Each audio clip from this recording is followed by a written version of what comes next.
я у Львові по Котлярській знов іду. До кав'ярні штука, як завжди, зайду.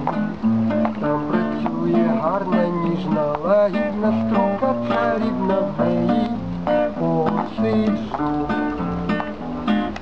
А зустріти можна різних тут людей.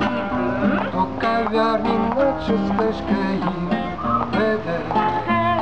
Коли кіно знімали, то актори завітали би.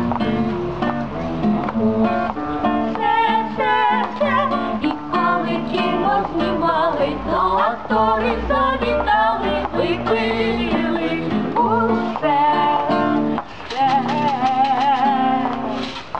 Теплі Пахощі лукави і розмови тут цікаві, і душа завжди співає, як весняний так. У людей думки ясні, файна кава душує мене на губах. Як файно, теплі пахощі лукави і розмови тут цікаві, і душа завжди співає, як весняний так. У людей думки ясні, файна кава душує мене на губах. штуку люблять і шанують геть усі. Тут почуєш різні мови, хоч які. Взагалі господар ладів і гостям завжди радий, хто заходить. Всі, взагалі господар ладний, і гостям він завжди радий, то заходьте всі.